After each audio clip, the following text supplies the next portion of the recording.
In today's lesson, I'm going to unpack the question as well as read aloud a personal recount of a writer's food memory.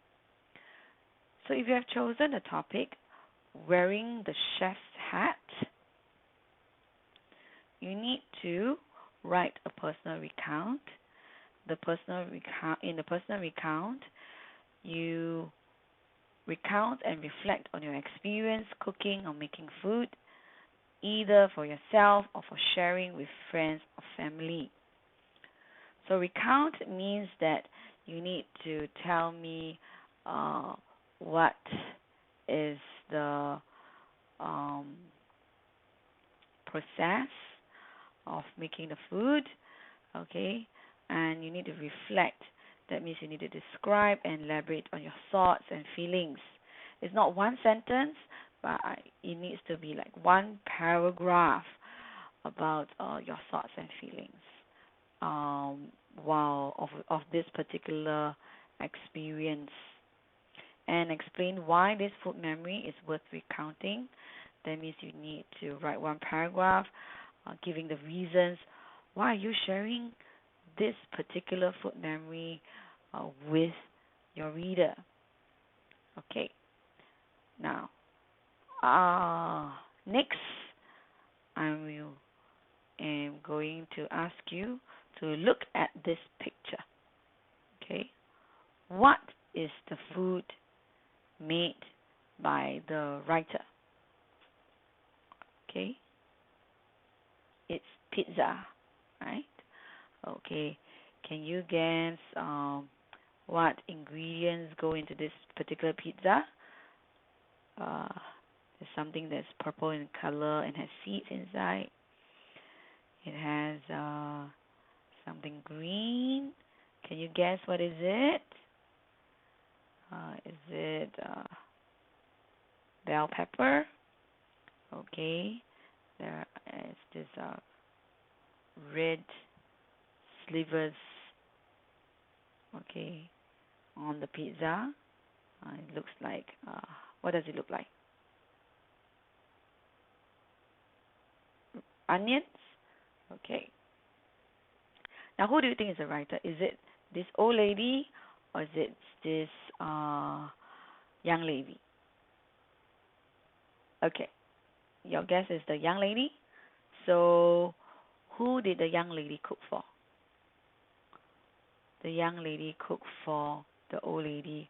So, who do you think this old lady is? Is it her mother or is it her grandmother?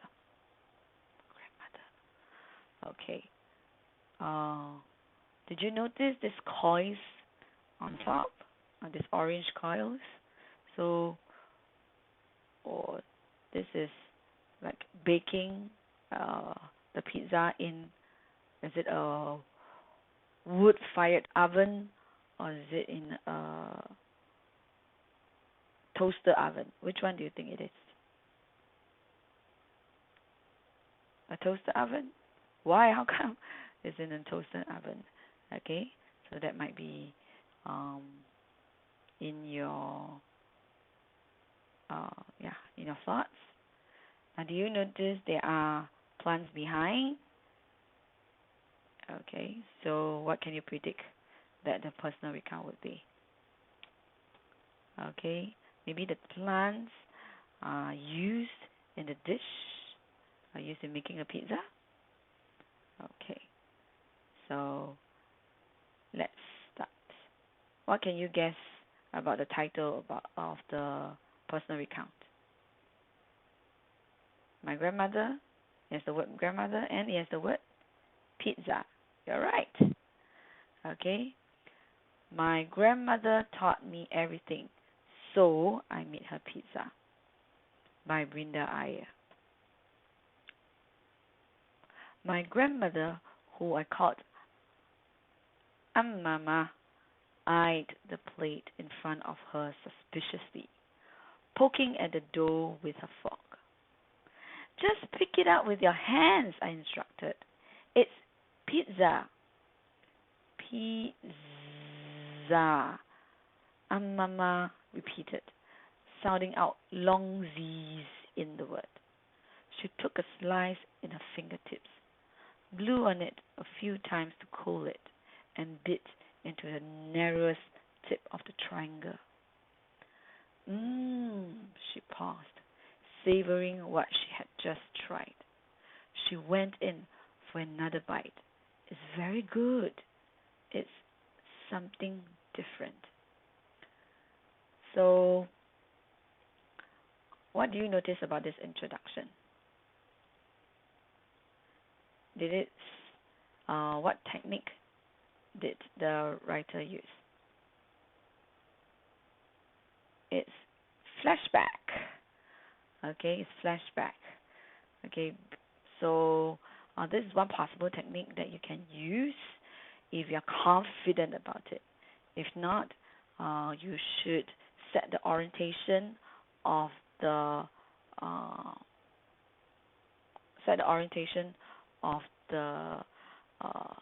story. Okay, that means using your 5W1H instead. Okay. Okay, I want you to spot the sensing verbs here. Sensing verbs. Remember the verbs that uses the senses, the sense of smell, touch, sight, taste, hearing. Okay, so where can you spot the verbs? Eyed, right? Eyed the plate instead of looked. Eyed. Okay. Poking, like not just touch, poking. Okay. So, eyed the plate in front of her suspiciously, poking at the door with a fork. Okay, you can. The writer painted the picture in your mind. Okay. Another sensing verb, instead of using just said, use the word instructed. Okay, and use a dialogue. Do you realize that the use of dialogue here, okay, makes the personal recount counts alive, as though you can hear the writer saying it. Pizza. Pizza. Okay, I'm going to repeat it, sounding out long Z's in the word. Okay, so sounding out long Z's, you can hear it saying. Okay, sensing verb of touch. Took a slice in the fingertips. Blew on it. Right, for what? To cool it. Bit into narrowest tip of the triangle. Okay, so paint a picture. Show, not tell. She paused. Okay, stop for a moment. Savoring. Right, means actually enjoying the taste of it, what she has just tried. Then she went in for another bite. Instead of saying, eat a second time, went in for another bite. And what did the Amama say? It's very good. It's something different. Okay, let's continue. So now this is the orientation. The first time I cooked for Amama was when I returned to Singapore from America after many summers. At a stage, I was at a crossroads in my life, thinking if I should leave New York. So if you don't know what's crossroad, it's something like that. I'll show the picture of it. Okay, so crossroad means you're thinking which way to go. I hope that returning to my roots would offer me some comfort and the space to freely and independently explore my surroundings and thoughts. However, no matter how hard I tried to be independent, especially in the kitchen, it was not in Amama's protective, nurturing nature to let me. One afternoon, during our tea time snack, Amama turned to me. What do you want for dinner? Do you want to make something? Sure. What would you like to eat? I said, taken aback. Surprise me. So you notice that here, okay, it said the orientation. Why did the writer cook for Amama? Okay, and it also set some context. Why is it that she came back to Singapore? Okay. Notice here the use of dialogue, okay, to go straight into the cooking experience. Okay, why is it that the writer cook for Amama when Amama is so protective and nurturing that she doesn't want, or she did not want her granddaughter to cook for her? Okay, one day Amama said that.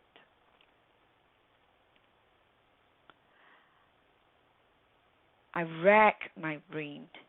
Instead of saying I thought, I racked my brain, thinking of what I could make that she might like. I surveyed the fridge. Instead of saying I looked into the fridge, I surveyed the fridge. Spotting staples. Staples means the usual things like an eggplant. This is an eggplant. Some green bell peppers. Oh, sorry. I should minimize this a bit. Okay, sorry, so that you can see it. Okay, the pictures. A couple of red onions. Okay, red onions. In the pantry, there were some red pepper flakes, and canned butter mushrooms. Here, butter mushrooms. Okay, forgot an S here, mushrooms. I had brought from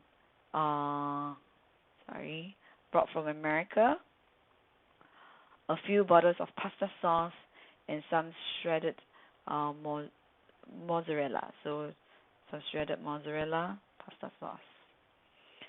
But pasta itself was nowhere to be found.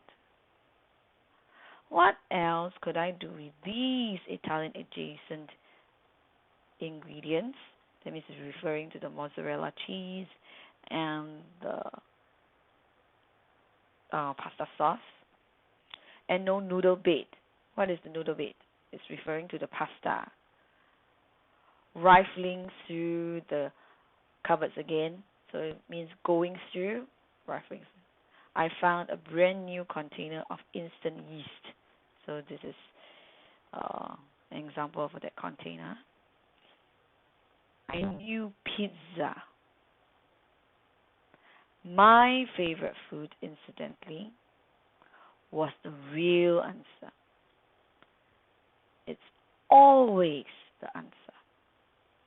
Bobby Flay, the American chef's pizza dough recipe, my tried and true when I'm short on time, would work wonderfully. I had long since committed it to memory. So she's going to use this Bobby Flay's pizza dough recipe. Okay, instead of saying that I remember the recipe, she said I had long since committed it to memory. Okay. Did you realize that she described the ingredients? Okay, she didn't just say I took this out and took that out. I took some vegetables. She didn't just say I took some vegetable or I put some sauce. No, she spent time to describe, okay, the nouns, okay, specific names of the nouns that she used for instead of just vegetables, like eggplant, green bell peppers, red onions, okay, chili, pepper flakes, canned butter mushroom, okay. So just some cheese. She said specifically mozzarella cheese, shredded mozzarella cheese, and so when she does this paint a picture, okay, for us, the readers.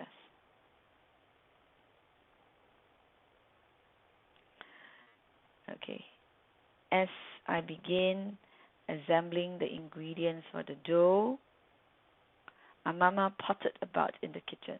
So pottered means wandered in a casual way. Okay, looking over my shoulder to ask about proportion and and flavoring agents, proportions and flavoring agents. So you can see in your mind's eye what is Amama doing.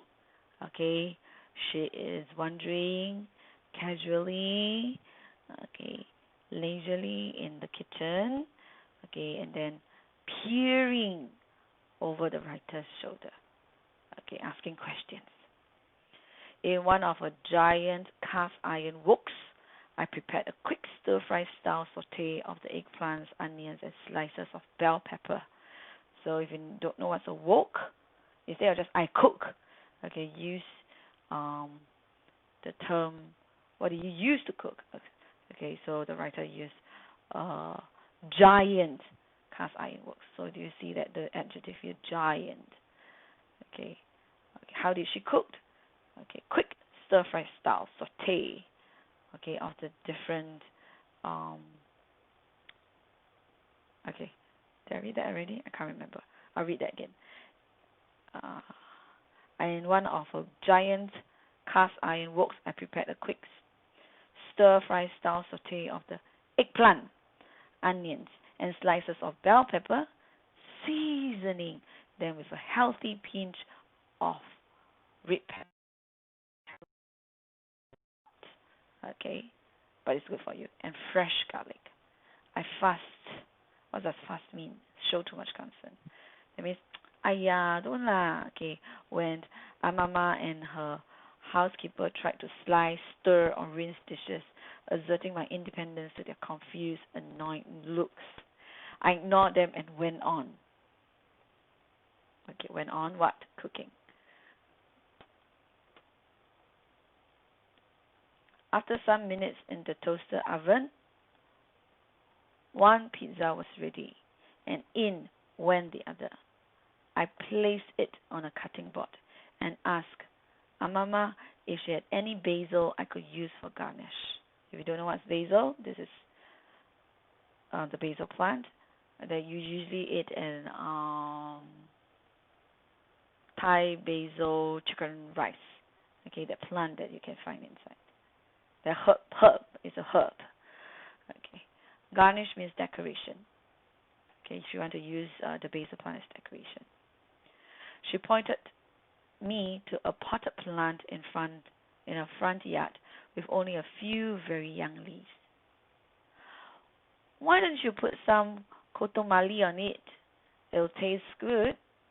She brandished a leafy bunch of cilantro in her hand. Might as well give it a try. Okay, so she tried.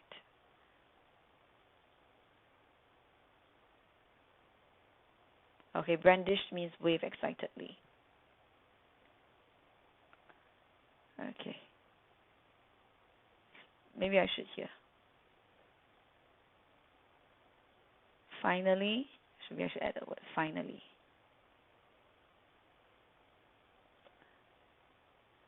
I put a few slices on a plate in front of Amama, anxiously anticipating her reaction. She asked for more red pepper flakes and some grated Parmesan cheese that I had also brought from home. Okay, where is the home? From America, right? Becoming full but reluctant to stop eating, she grabbed one more slice, cut it in half, and asked me to put the rest in a Tupperware. If you don't know what's a Tupperware box, it's this, to save for lunch tomorrow. I noted that she did not share it, as she normally would when family came round for tea the next day. This was the truest mark of success. That means her grandmother thought that the pizza tasted fantastic, and the granddaughter succeeded in making a dish that her grandmother liked. Okay, now let's notice some of the writer's technique. So show not tell. Okay, it's not saying say I put a few slices on a plate, anxiously anticipating her reaction. So what is her reaction? So there is this description of Amama's reaction, right? Description of Amama's reaction. the sensing verbs. Ask for more red pepper flakes, grated Parmesan cheese, okay, and then reluctant to stop eating. What did she do? Grab one more slice, cut in half, okay, put the rest in the Tupperware. So why not just put it in a container? Why put it in a Tupperware? Because when you use a proper noun, it is more vivid. Okay. Notice that the product is in capital T. Okay, Tupperware. So it's a proper noun. So you know what kind of box, what kind of container it looks like. It looks like this. In the reader's mind, this Tupperware boxes will surface in the reader's mind. Similarly, why not just ask for some cheese? Why say grated Parmesan cheese? Why? Okay, because you know that it is different from mozzarella cheese. It's a bit finer kind of cheese. Okay, so let's continue. Okay, so this part is the comments and the reflection about the cooking experience. The dynamic Amama and I have in the kitchen, where she's the provider, caretaker, and nurturer, makes me feel okay about temporarily relinquishing my independence. Okay, so dynamic means active relationship. So what kind of relationship do Amama and the writer have in the kitchen? Okay, Amama usually provide the food, take care of her, nurtures her. So what does she do? She temporarily voluntary relinquishing means voluntarily giving up her independence. She allows Amama to take care of her. Exhibiting the confidence I've gained in my cooking feels less satisfying than the love and care that only Amama can provide. So exhibiting means showing, okay? And while I can now recreate her innovative, labor-intensive recipes myself, I know how much it means to her to make them for me. So usually it's Amama making the food for her. I think she feels the same way when I cook for her. To my knowledge, she has not made the pizza since I left. So, what is the message that the writer is trying to share with you about her food memory? Okay, she's sharing that her Amama cares a lot for her, and despite her being a very independent kind of person, she allows Amama to show her love and take care of her by cooking for her. Okay, but similarly, she feels the same way when she cooks for her, that she wants that it means a lot to the writer to cook for her grandmother, as despite her grandmother trying to get the recipe from her, which sorry, I cut some parts of the essay out. Okay, she did not recreate the pizza that the writer made for her. So if you want to read more personal recount about food memories, about family recipes, please go to this website. Okay, it's really very intriguing to read these personal recounts about family recipes.